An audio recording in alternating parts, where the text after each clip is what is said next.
Hello everyone, आपका हमारे channel पर स्वागत है। लोक कथा झूठ का मुकाबला। किसी गांव में एक बनिया किराने की दुकान करता था। एक दिन शहर जाते हुए रास्ते में उसे एक जाट मिला। महाजन को कर्ज की किस्त चुकाने के लिए जाट भी उसी शहर को जा रहा था। ये कर्ज उसके परदादा ने अपने परदादा के मृत्यु भोज के लिए लिया था। 100 रुपए का कर्ज सूद जुड़ते जुड़ते 50 बरस में बढ़कर 1000 रुपये हो गया था। बेचारा जाट इस चिंता में डूबा चला जा रहा था कि पुरखों की जमीन को साहूकार के पंजे से कैसे छुड़ाए कि सहसा उसने बनिए को कहते सुना, ए चौधरी, कहाँ जा रहे हो? महाजन को किस्त चुकाने? अपने खेत छुड़ाने के लिए कुछ करते क्यों नहीं? जाट ने कहा, कुछ समझ नहीं पड़ता शाहजी। मेरे परदादा ने 100 रुपये लिए थे जो बढ़कर 1000 रुपये हो गए हैं। मेरे पास ज़्यादा ज़मीन भी तो नहीं। आप ही बताइए, कर्ज चुके तो कैसे? इसकी ज़्यादा चिंता मत करो। जो भाग्य में लिखा है होकर रहेगा। इसे भूल जाओ और मन बहलाने के लिए कहानी सुनते सुनाते चलते हैं। इससे रास्ता आराम से कटेगा। क्या कहते हो? ठीक है, होनी पर रोने धोने से क्या फ़ायदा। चलो कहानियों से जी बहलाते हैं। पर एक शर्त है, कहानी चाहे सरासर झूठी और बेतुकी ही क्यों न हो, हम में से कोई उसे झूठी नहीं कहेगा। हम में से जो दूसरे की कहानी को झूठी कहेगा उसे 1000 रुपये देने पड़ेंगे। बनिए ने कहा, मंजूर, पहले मैं सुनाऊंगा। फिर उसने यो कहानी शुरू की। तुम तो जानते हो मेरे परदादा बनियों में सर्वश्रेष्ठ थे। वे बहुत धनवान थे। सही शाहजी, बिल्कुल सही, जाट ने कहा। एक बार मेरे महान परदादा 40 जहाज लेकर चीन गए। वहाँ उन्होंने अनमोल हीरे मोतियों का कारोबार किया। सही शाहजी, बिल्कुल सही। वहाँ वे कई बरस रुके और ढेरों धन कमाया। जब वे वहाँ से वापस आए तो अपने साथ कई अजब गजब चीज़ें लाए। उनमें एक बोलने वाली सोने की पुतली भी थी। वह ऐसी कुशलता से बनाई हुई थी कि हर सवाल का जवाब देती थी। सही शाहजी, बिल्कुल सही। बहुत से लोग उन अनोखी पुतली से अपना भाग्य जानने आए और उसके जवाबों से पूरी तरह संतुष्ट होकर गए। एक दिन तुम्हारे परदादा भी बोलने वाली पुतली से कुछ पूछने के लिए मेरे परदादा के पास आए। तुम्हारे परदादा ने पूछा, सबसे बुद्धिमान जाति कौन सी है? पुतली ने जवाब दिया, बनिया। फिर उन्होंने पूछा, धरती पर सबसे मूर्ख जाति कौन सी है? पुतली ने कहा, जाट। तुम्हारे परदादा ने आखिरी सवाल पूछा, हमारे खानदान में सबसे बड़ा मूर्ख कौन होगा? पुतली ने तुरंत जवाब दिया, चौधरी लाहरी सिंह। बनिए की बात सुन रहे जाट का यही नाम था। सही शाहजी, बिल्कुल सही, जाट ने कहा। हालांकि बनिए का व्यंग उसके दिल में चुभ गया। उसने मन ही मन निश्चय किया कि वह बनिए के बटखरों से ही इसका ऐसा हिसाब चुकाएगा कि उम्र भर याद रखेगा। बनिए ने कहना जारी रखा। पुतली की ख्याति फैलते फैलते राजा तक पहुंची। उन्होंने मेरे परदादा को बुलवाया और पुतली ले ली। बदले में महाराज ने उन्हें अपना प्रधानमंत्री बना दिया। सही शाहजी, सही। बरसों तक उन्होंने महाराज की सेवा की। जब वे वृद्ध हो गए तो उनके स्थान पर मेरे दादा प्रधानमंत्री बने। वे बहुत ठाट बाट से रहते थे और राजकाज की तरफ कुछ कम ध्यान देते थे। इससे महाराज नाराज हो गए और उन्हें पागल हाथी के आगे फेंकवा दिया। पर मेरे दादा को देखते ही हाथी शांत हो गया। उन्हें झुककर प्रणाम किया और उन्हें सूंड से उठाकर अपनी पीठ पर बिठा लिया। सही शाहजी, सही, जाट ने कहा। ये देखकर महाराज बहुत प्रभावित हुए। उन्होंने मेरे दादा को पद पर बने रहने को कहा और उन्हें पुरस्कारों से लाद दिया।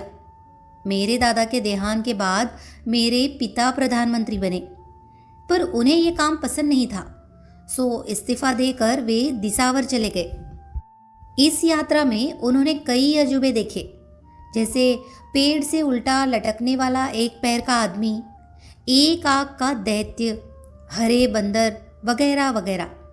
एक दिन मेरे पिता ने एक मच्छर को अपने कान के पास भनभनाते देखा। जो उन्हें काटने की ताक में था। उनकी समझ में नहीं आया कि वे क्या करें। तुम तो जानते हो कि हम बनिए किसी जीव को नहीं मारते। सही शाहजी सही, जाट ने कहा। सो पिताजी ने मच्छर के पांव पकड़कर दया की भीख मांगी। मच्छर बहुत खुश हुआ, बोला, मैंने बहुत दुनिया देखी पर आप जैसा महान आदमी नहीं देखा। मैं आपके लिए कुछ करना चाहता हूँ। ये कहकर उसने अपना मुंह खोला। उसके मुंह में पिताजी ने दहकते हुए सोने का एक विशाल महल देखा। महल के झरोके में उन्हें एक अपूर्व सुंदरी बैठी दिखी। इतनी सुंदर स्त्री उन्होंने पहले कभी नहीं देखी थी। उसके एकदम पीछे उन्होंने एक किसान को देखा जो उस पर हमला करने ही वाला था। मेरे पिता वीरता के लिए विख्यात थे। वे तुरंत मच्छर के मुंह में कूद पड़े और उसके पेट में घुस गए। वहां इतना अंधेरा था कि हाथ को हाथ नहीं सूझता था। सही शाहजी, बिल्कुल सही। थोड़ी देर बाद आंखें अंधेरे की कुछ अभ्यस्त हुई तो पिताजी ने महल, राजकुमारी और नीच किसान को फिर देखा। पिताजी किसान पर टूट पड़े, जो कोई और नहीं तुम्हारा बाप था। मच्छर के पेट में वे पूरे 1 बरस लड़ते रहे। आखिर में तुम्हारे बाप ने पिताजी के पैर पकड़कर दया की भीख मांगी। पिताजी बहुत दयालु थे, उन्होंने उसे छोड़ दिया। पिताजी ने राजकुमारी से शादी की और महल में रहने लगे। वही मेरा जन्म हुआ। तुम्हारे बाप को पिताजी ने अपनी सेवा में रख लिया। वो रात दिन फाटक पर चौकीदारी करता था। जब मैं 15 साल का हुआ तो महल पर उबलते हुए पानी की बरसात हुई। महल पिघल कर बह गया और हम जलते हुए समुद्र में जा गिरे। आखिर जैसे तैसे हम चारों तट पर पहुंचे। पिताजी, राजकुमारी, मैं और तुम्हारा बाप। हम कूद कर तट पर आए तो अचानक हमने अपने को एक रसोई में पाया। खाना बनाने वाली हमें देखकर डर गई। हमने उसे आश्वस्त किया कि हम आदमी हैं, भूत पलित नहीं। वो औरत बोली, तुम भी खूब हो, मेरा सालन खराब कर दिया। आखिर तुम्हें मेरी देगची में घुसने और मुझे डराने की क्या सूझी? हमने उससे माफ़ी मांगी और कहा, हम इस देगची में कैसे पहुँचे ये हम भी नहीं जानते। हम पिछले 15 बरस से एक मच्छर के पेट में बने महल में थे। औरत ने कहा, ओ, अब मैं समझी। ठीक 15 मिनट पहले एक मच्छर ने मेरी बाह पर काटा था। यह देखो, यहाँ अभी तक लाल है। लगता है मच्छर के काटने से तुम लोग मेरी बाह के अंदर पहुँच गए। मुझे बहुत जलन हुई। जहर को निकालने के लिए मैंने दबाया तो सरसों के दाने जितनी बड़ी काले खून की बूंद निकली और देगची के उबलते पानी में गिर गई। मुझे क्या पता था कि तुम लोग उसके अंदर थे।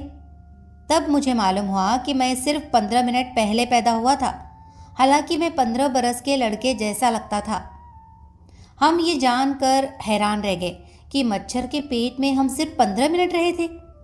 इतने कम समय में ही मैं पैदा हुआ, बड़ा हुआ और तुम्हारे और मेरे पिता की उम्र 15 बरस बढ़ गई। मैं लगता ज़्यादा का हूँ पर वास्तव में मैं अभी 10 बरस का बच्चा ही हूँ। तो मच्छर के दहकते हुए पेट में 15 मिनट रहने से मेरी बढ़ोतरी तेज़ी से हुई। सही शाहजी, बिल्कुल सही। जब हम रसोई से बाहर आए तो हमने देखा कि हम दूसरे मुल्क में आ गए हैं। हम जिस गांव में पहुँचे वो यही गांव है। पिताजी, जो पहले प्रधानमंत्री थे, ने किराने की दुकान लगा ली। उनके बाद वह दुकान मैं देखता हूँ। वो राजकुमारी, मेरी माँ, अभी पिछले दिनों स्वर्ग सिधार गई। ये तो तुम्हें मालूम ही है। यही मेरी कहानी है। सही शाहजी, बिल्कुल सही, जाट ने कहा। आपकी कहानी बिल्कुल सच्ची है। कहानी तो मेरी भी सच्ची है, पर वह आपकी कहानी की तरह मज़ेदार नहीं है। सुनो, मेरे परदादा गांव के सबसे अमीर जाट थे। वे रूपवान, रौबीले, होशियार और नामवर थे। सब उनकी इज्जत करते थे। वे गांव के मुखिया थे। गरीब और असहाय की मदद करना वे अपना धर्म समझते थे। पंचायत में वे हमेशा उनकी तरफदारी करते थे। जिनके पास बैल नहीं थे, उनके खेतों में वे अपने बैलों से जुताई करवाते थे और अपने हाली भेजकर लोगों को कटाई में मदद करते थे। ज़रूरतमंदों के लिए उनके धान के भंडार हमेशा खुले रहते थे। वे आसपास के तमाम गांवों के झगड़े निपटाते थे।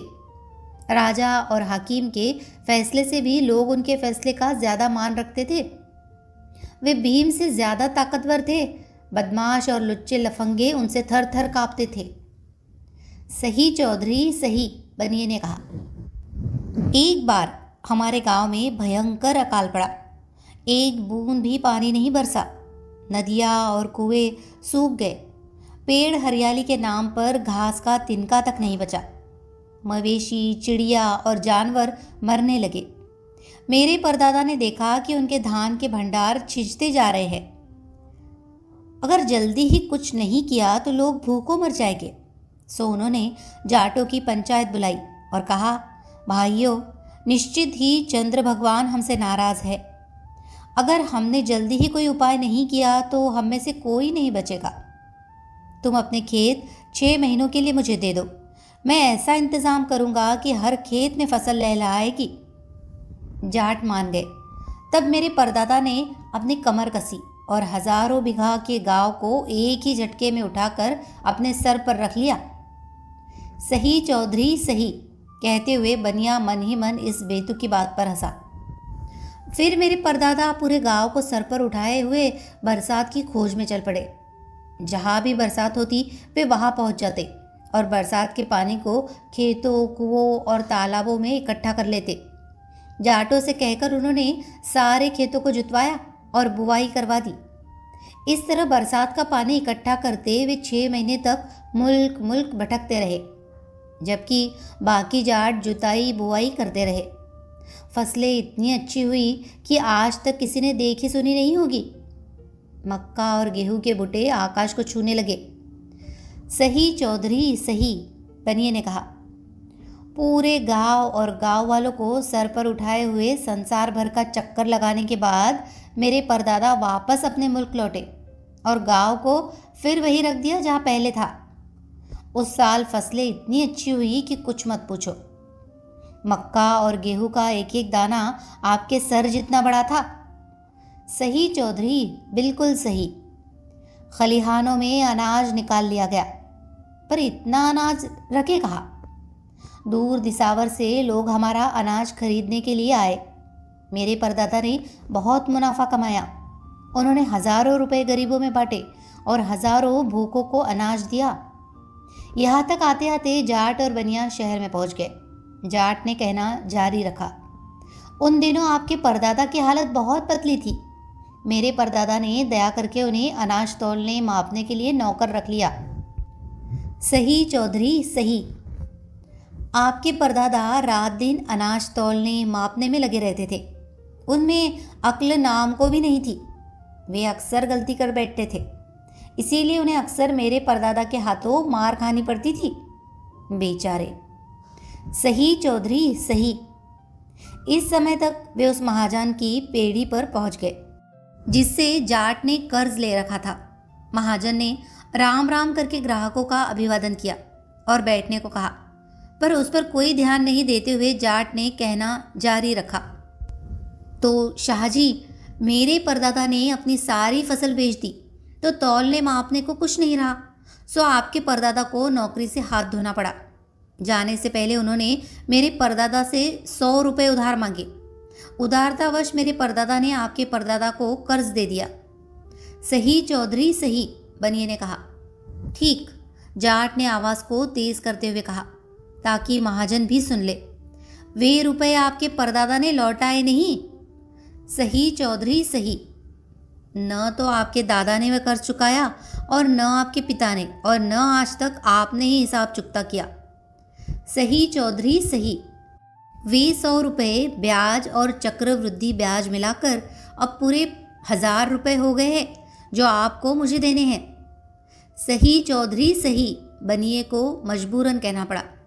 सेठ जी और दूसरे गवाहों के सामने आपने कर्ज कबूल किया है।